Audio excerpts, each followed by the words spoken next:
Bonjour à tous, c'est à la lueur des bougies que je m'apprête à récolter la cire de toute la saison pour en faire justement des bougies ou bien de l'encaustique pour les meubles.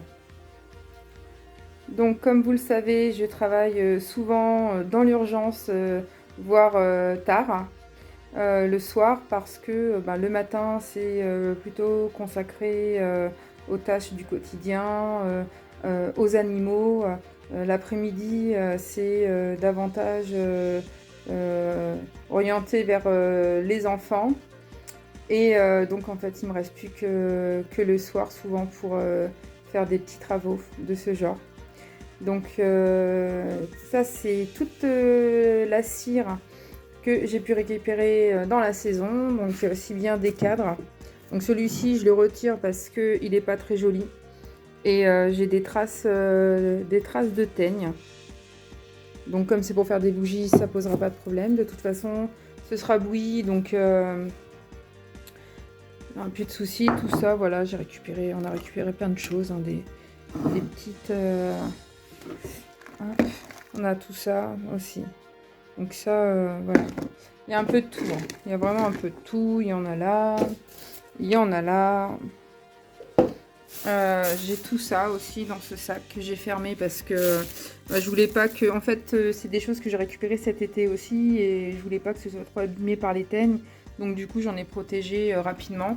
J'ai des cadres qui ont même fondu avec la canicule. Voilà quoi. Donc, hop. Donc ça, c'est un cadre. Alors, comme vous voyez, malheureusement, il y a du pain de miel dedans. Donc c'est très très riche en protéines. Et ça m'embête de le gâcher, donc je vais découper tout ce qui est vide, tout ce que je peux récupérer qui est vide. Et puis le pain de miel, donc c'est un produit prisé en fait. C'est un produit prisé qui coûte relativement cher. Mais comme c'est riche en protéines, eh bien, je préfère le récolter et puis le donner à mes petites abeilles pour cet hiver. Et puis voilà, donc j'ai d'autres cadres. Alors ceux-là, ils ont été vraiment bien attaqués, hein. Ils ont été mal stockés là. Donc ça doit être des cadres que j'ai laissés depuis cet été, je pense. Et puis voilà quoi. Donc comme vous voyez, il va falloir que je récupère tout ça pour faire de la bougie. C'est très très bien. Ça suffit. Après tout ça, bien sûr, je vais l'enlever, je vais nettoyer. Et puis voilà quoi. Donc ça me fait pas grand-chose quand même, hein, parce que il me reste pas mal. Donc ça, c'est ma ruchette qui est déjà prête pour le piégeage de l'année prochaine. Je vais essayer de piéger deux essaims, même si je les garde pas tous les deux en fait. C'est voilà. Et puis donc tout ça en fait, ce sont des hausses de cadres bâtis vides, mais voilà quoi. Donc ils sont bons, donc je vais les garder pour démarrer la saison de l'année prochaine et pour la mieler. Comme ça, je démarrais déjà avec quelque chose et non pas de zéro comme cette année. Bien que j'ai eu une très bonne récolte, j'ai quand même démarré de zéro avec des cadres vides cette année. Donc en fait, je vous expliquerai ça au moment venu. Et voilà. Et donc les cadres de miel qu'il me reste, je les ai mis au congélateur pour pouvoir nourrir les abeilles cet hiver au fur et à mesure de leurs besoins. Donc ça, c'est pareil, je vous montrerai comment je fais.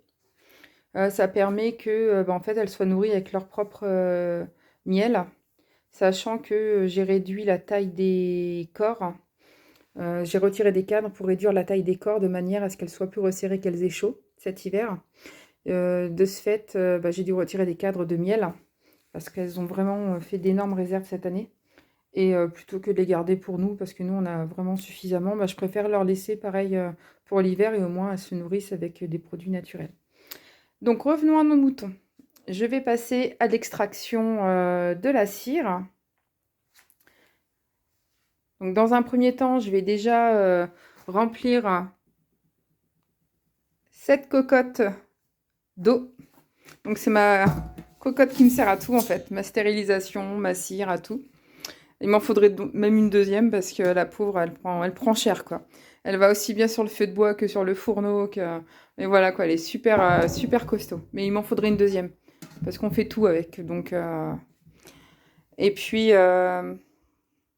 donc je vais la remplir et je vais essayer de faire 50-50 au niveau eau et cire. De manière à ce que la cire, une fois qu'elle fond, euh, la cire va remonter à la surface. Parce que la densité de l'eau est plus importante que celle de la cire. Ce qui fait que l'eau, elle va rester dans le fond. Et la cire va remonter naturellement à la surface. Donc je vais vous montrer ça. Donc voilà ce que on vient de récupérer. Donc c'est pas énorme, mais c'est déjà ça. Par contre, il y a pas mal d'impuretés, hein, donc au final, on verra bien ce qui restera. Souvent, il reste pas grand-chose, mais bon, c'est déjà mieux que rien. Et c'est quand même la cire, c'est quand même un produit de la ruche, et ce serait quand même vraiment dommage de jeter à la poubelle le travail de nos chères abeilles. Dans les vieux cadres mal conservés de cet été, il me reste quelques teignes encore vivantes. Donc je vais pouvoir nourrir mes poupoules aussi avec demain. Alors je sais pas, ah, on en voit, donc ça gigote, hein, je sais pas si vous voyez. Hop, je vais essayer de... Je sais pas si vous voyez. Vous voyez que ça gigote. En fait c'est des petits vers. Donc ça c'est à détruire. Ce sont des larves de papillons. J'ai donc aussi tous les cadres, il va me rester les cadres infectés, il va falloir que je les nettoie. Donc ce que je vais faire, c'est que déjà je vais les passer au chalumeau pour retirer un maximum de cire usagée dessus. Ensuite, je vais les faire bouillir et puis je les passerai au congélateur. Donc la totale, comme ça je serai sûre de pouvoir réutiliser mes cadres. On a donc rajouté de l'eau de façon à avoir 50-50 entre la cire et l'eau. Donc maintenant, j'ai mon cobaye qui remue. Parce qu'en fait, on a mis de l'eau chaude pour que ça fonde plus. Ça va? Oh là là, je suis désolée, mais c'est compliqué. Ouais, donc ça commence déjà à fondre, donc ça va fondre relativement rapidement. Il y a des morceaux bizarres dedans. Je crois des spaghettis. Je sais pas c'est quoi.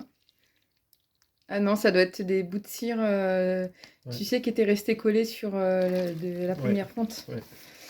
Et donc, on va pouvoir mettre le tout à chauffer tranquillement sur le fourneau, puisque comme on est en train de se réchauffer avec, on va pouvoir faire d'une pierre deux coups. Donc, voici la cocotte sur le fourneau. Voilà. Et puis, pendant qu'on va aller dîner, en fait, ça va chauffer, ça va bouillir. Et toute la cire va remonter à la surface, comme je vous expliquais tout à l'heure par rapport à la densité de l'eau. Et puis on passera à l'étape suivante. Au bout d'une demi-heure environ, toute la cire a fondu et toutes les impuretés sont remontées à la surface. Donc je vais pouvoir les retirer. Donc pour pas abîmer le carrelage, je vais déposer la cocotte sur une plaque. Donc ça c'est un dessus de vieille gazinière que j'ai récupéré en déchetterie. Et on s'en sert également pour transporter les hausses de miel d'un point A à un point B. Ça permet de ne pas mettre de miel partout dans le coffre. Parce que là, évidemment, quand on travaille soit avec du miel ou de la cire, on en met partout. Donc déjà, il faut ne pas mettre de vêtements sensibles et faire attention à son sol. En général, c'est soit on met une bâche ou soit voilà, qu'on on en met forcément partout, quoi. Et donc ça, je ne l'ai pas précisé, mais c'est vrai que de faire ce travail en saison froide, comme là, mois de novembre, hein, c'est parfait parce qu'en fait, il n'y a pas de risque d'être embêté par les abeilles. Parce que si on fait ça à la belle saison, les fenêtres ouvertes, il y a de fortes chances d'avoir de la visite. Donc là, on va passer à l'écumage. Donc pendant que ma petite assistante va me filmer, enfin va m'éclairer tout du moins. Je vais pouvoir écumer et je retire toutes les impuretés. Donc voilà, donc dans un premier temps, je fais comme ceci. Je mets ça dans mon seau à bazar. Donc en fait, je sais pas si on voit, mais l'eau en dessous, elle est vraiment colorée en jaune. Donc il y a du boulot.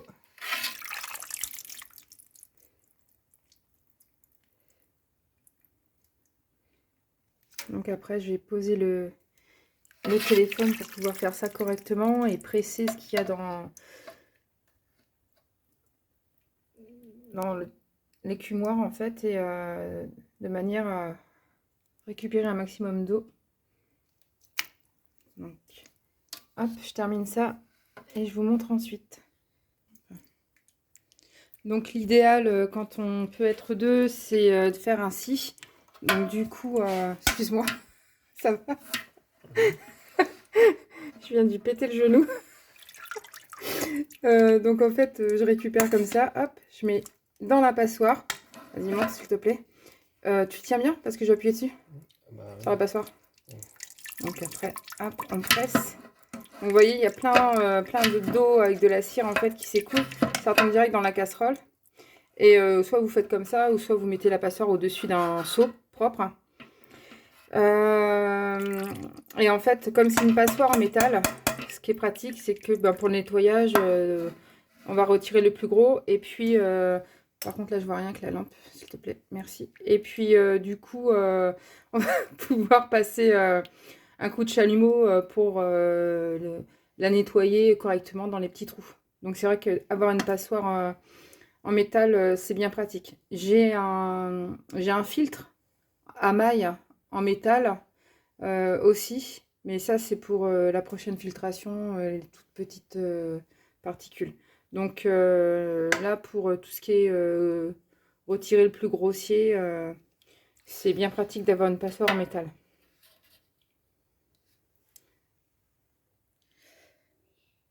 Donc j'ai retiré le plus gros du gâteau qui se retrouve ici.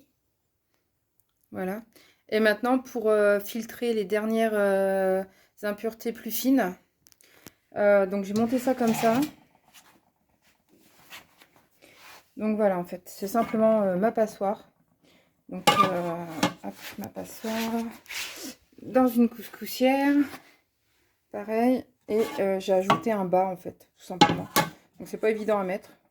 Et puis voilà, quoi. Donc, c'est relativement fin et ça va pouvoir retirer la plupart des impuretés. Donc, après, pas hésiter à changer le bas. Voilà, parce que j'ai un filtre aussi en maille plus fine. Donc je vais voir si ça suffit pas. Si c'est pas pratique, je prendrai mon filtre. Mais si je peux éviter de le salir, je préfère autant.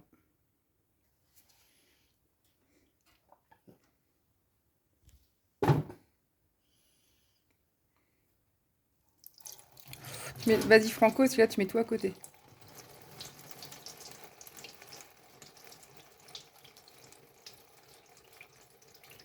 Ça va creuser à force, t'inquiète. Après c'est normal qu'il reste des impuretés de toute façon. Il faut parfois deux, trois refontes avant que ce soit libéré de toutes les impuretés. Vas-y, de toute façon la plaque elle bloque en bas.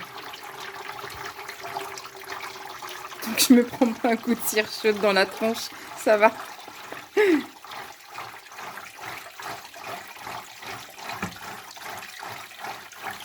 Donc comme quoi les bas c'est vraiment résistant, hein.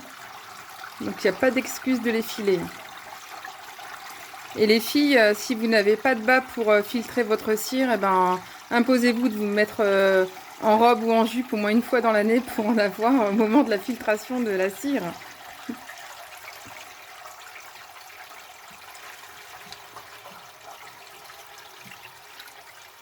Waouh, quel homme fort!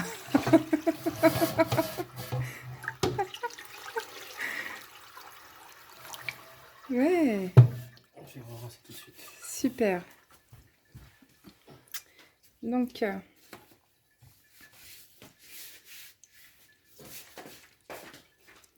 Donc on va laisser ça s'égoutter tranquillement. Ensuite, pour ce soir, je vais le laisser refroidir. Et puis, la cire va remonter à la surface. Ça me fera une galette. Et ensuite, je vous montrerai dans la prochaine étape ce qu'il reste à faire. Là, je vais en rester là pour ce soir. Ça fera l'objet aussi, cette récupération de cire fera l'objet de plusieurs vidéos.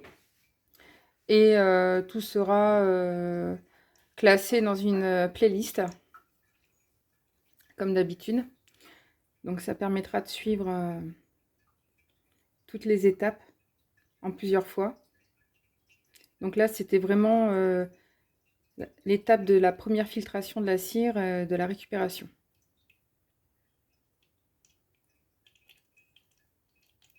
Voilà. À plus tard. Ciao, ciao.